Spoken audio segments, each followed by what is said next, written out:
गौतम की रिपोर्ट। मृगन्नाथ की गुफा। इस गुफा का इतिहास उतना ही पुराना है जितना विंध्याचल पर्वतमाला। इस पर्वत के ठीक बीच में गुफा है जहां प्राकृतिक शिवलिंग के रूप में भोलेनाथ भक्तों को दर्शन देते हैं। दूर दूर से श्रद्धालु बाबा भोलेनाथ के दर्शन के लिए आते हैं।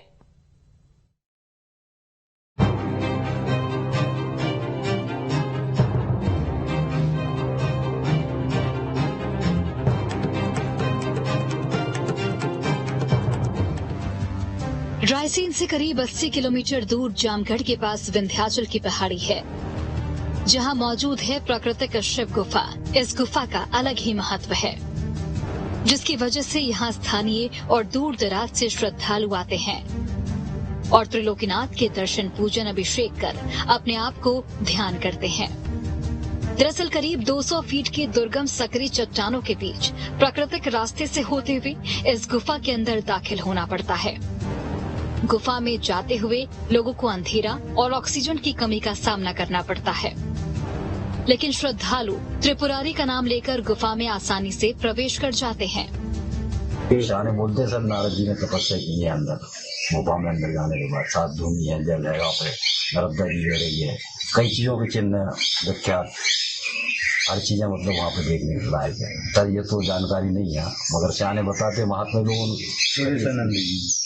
सुरेशानंद जी थे कोई लाइन, उन लोगों ने ऐसे उनको बताते हैं। सियाने जो बताते हैं वो हम आपको बता रहे हैं, हमें तो जानकारी नहीं है, और जो सियाने बताते आ रहे हैं वो सत्य है। दरअसल यहाँ का इतिहास उतना ही पुराना है जितना विंध्याचल पर्वतमाला का। इस पर्वत के ठीक बीच में गुफा है। यहाँ औगड़दानी प्राकृतिक शिवलिंग के रूप में भोलेनाथ भक्तों को दर्शन देते हैं।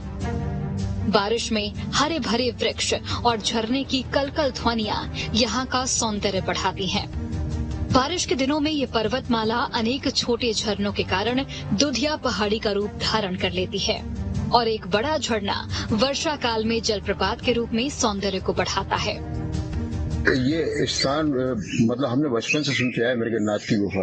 यहाँ से 1 किलोमीटर दूर पहाड़ी पे एक गुफा है बेटा, जिसका छोर तो अपन यहाँ से प्रवेश करते हैं, लेकिन अंदर अनंत छोर है। कहीं बिल्कुल छोटी सी जगह जाएगी, लेट के जाना पड़ेगा, कहीं बैठ के जाना पड़ेगा, वो कहीं बिल्कुल मैदान है, पानी है। ये हमने नहीं देखा, हमारे पूर्वज बताते हैं। मेरे पापा भी 8 दिन ये गुफा में रह चुके हैं। वो आए थे तो फिर 8 दिन बाद निकले। गुफा के बीच में जहाँ प्राकृतिक शिवलिंग है, वहीं भीतर एक प्राकृतिक बावड़ी मौजूद है। इस रहस्यमय बावड़ी में पानी तक लेटकर जाना पड़ता है। प्राकृतिक शरण जैसे कारणों से बावड़ी तक पहुंचना जरूर मुश्किल भरा होता है, लेकिन यहाँ रोज जल भरा रहता है, जो तीर्थों के जल जैसा पवित्र माना जाता है। ऐसा कहा जाता है कि जलकुंड के पास साल भर अविरल जलधारा पहाड़ी से बूंद बूंद गिरती रहती है। भीषण गर्मी में एक ओर जहां पहाड़ों की वनस्पति सूख जाती है, लेकिन यहाँ यह रहस्यमय जलधारा बूंद बूंद टपकती रहती है। ऐसी भी मान्यता है कि यहाँ नारद मुनि ने तपस्या की थी। शायद यही वजह है कि सावन के महीने में यहाँ लोग दूर दूर से आते हैं और भोलेनाथ से प्रार्थना कर अपनी मनोकामना सिद्ध करते हैं। इसमें अंदर प्राचीन कुछ मूर्तियां हैं। किसी को सिद्धों की दर्शन हो जाए, 4 मूर्तियां अंदर रहती है, साधु लोग।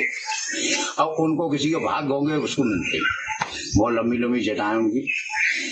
7 धूनी से आगे निकल जाओ, नर्मदा जी से भी आगे निकल जाओ, पत्थर लगा रखा है, आदमी घूम जाता है, वहां से खो जाता है। गुफा कम से कम होगी यहाँ से 80 किलोमीटर की एरिया में।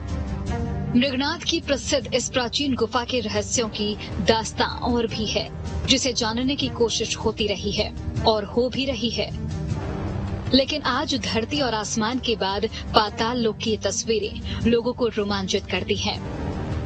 इन दृश्यों को देखने के बाद हम ये कह सकते हैं कि आज भी हमारे देश में प्रकृति के कुछ ऐसे निशान मौजूद हैं जो अब तक आम इंसान की पहुंच और जानकारी से दूर हैं। जरूरत है तो बस इनके देखरेख की, ताकि भविष्य में आने वाली पीढ़ी भी इन प्राचीन गुफाओं के बारे में जान सके।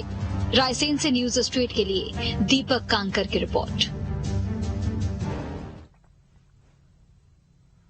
चलिए यहाँ पर एक ब्रेक के लिए रुकेंगे।